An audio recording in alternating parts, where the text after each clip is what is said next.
Lecture du livre de la Genèse. L'homme s'unit à Ève, sa femme. Elle devint enceinte, et elle mit au monde Caïn. Elle dit alors : J'ai acquis un homme avec l'aide du Seigneur. Dans la suite, elle mit au monde Abel, frère de Caïn.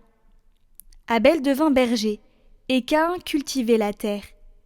Au temps fixé, Caïn présenta des produits de la terre en offrande au Seigneur. De son côté, Abel présenta les premiers-nés de son troupeau en offrant les morceaux les meilleurs. Le Seigneur tourna son regard vers Abel et son offrande, mais vers Caïn et son offrande, il ne le tourna pas. Caïn en fut très irrité et montra un visage abattu. Le Seigneur dit à Caïn : Pourquoi es-tu irrité ? Pourquoi ce visage abattu ?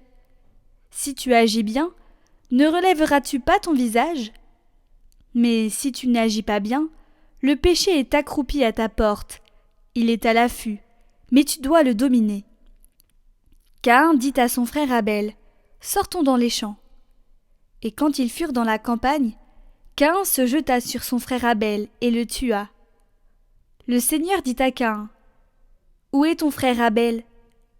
Caïn répondit : Je ne sais pas. Est-ce que je suis, moi, le gardien de mon frère ? Le Seigneur reprit : Qu'as-tu fait ?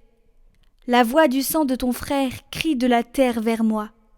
Maintenant donc, sois maudit et chassé loin de cette terre qui a ouvert la bouche pour boire le sang de ton frère versé par ta main. Tu auras beau cultiver la terre, elle ne produira plus rien pour toi. Tu seras un errant, un vagabond sur la terre. Alors Caïn dit au Seigneur : Mon châtiment est trop lourd à porter. Voici qu'aujourd'hui tu m'as chassé de cette terre. Je dois me cacher loin de toi. Je serai errant, un vagabond sur la terre, et le premier venu qui me trouvera me tuera. Le Seigneur lui répondit : Si quelqu'un tue Caïn, Caïn sera vengé 7 fois. Et le Seigneur mit un signe sur Caïn, pour le préserver d'être tué par le premier venu qui le trouverait. Adam s'unit encore à sa femme, et elle mit au monde un fils. Elle lui donna le nom de Seth, ce qui veut dire accordé, car elle dit : Le Seigneur m'a accordé une nouvelle descendance à la place d'Abel tué par Caïn.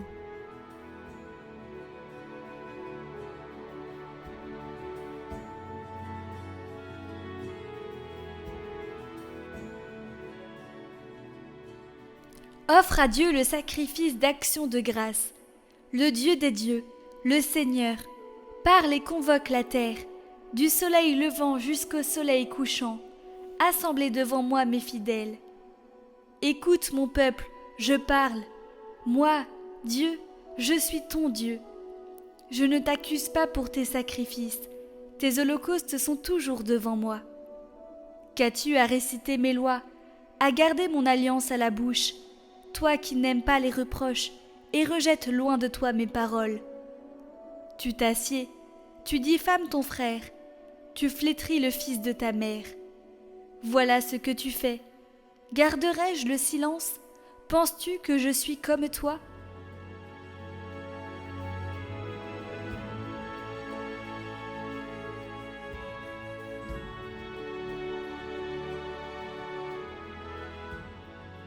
Évangile de Jésus-Christ selon saint Marc.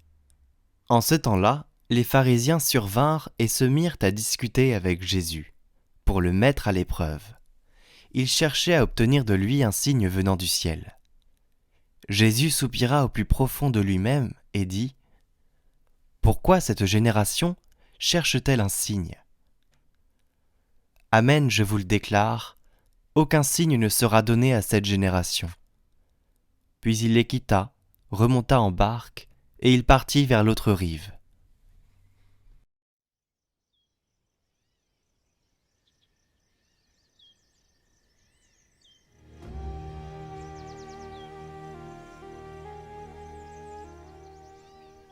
Pourquoi cette génération demande-t-elle un signe ? Le plus bel acte de foi est celui qui jaillit sur tes lèvres en pleine obscurité. Parmi les sacrifices, les souffrances, le suprême effort d'une ferme volonté de faire le bien. Comme la foudre, cet acte de foi déchire les ténèbres de ton âme. Au milieu des éclairs de l'orage, il t'élève et te conduit à Dieu. La foi vive, la certitude inébranlable et l'adhésion inconditionnelle à la volonté du Seigneur, voilà la lumière qui éclaire les pas du peuple de Dieu au désert. C'est cette même lumière qui resplendit à chaque instant en tout esprit agréable au Père. C'est cette lumière aussi qui a conduit les mages et leur a fait adorer le Messie nouveau-né. C'est l'étoile prophétisée par Balaam, le flambeau qui guide les pas de tout homme qui cherche Dieu.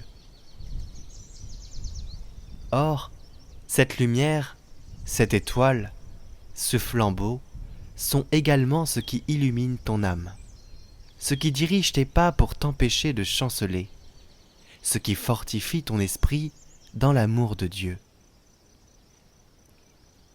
Tu ne le vois pas, et tu ne le comprends pas, mais ce n'est pas nécessaire. Tu ne verras que ténèbres, certes non pas celles des fils de perdition, mais bien plutôt celles qui entourent le soleil éternel. Tiens pour assurer que ce soleil resplendit dans ton âme. Le prophète du Seigneur a chanté à son sujet. À ta lumière, je verrai la lumière.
Je suis si persuadée que tu veilles sur ceux qui espèrent en toi, et qu'on ne peut manquer de rien quand on attend de toi toutes choses, que j'ai résolu de vivre désormais sans aucun souci,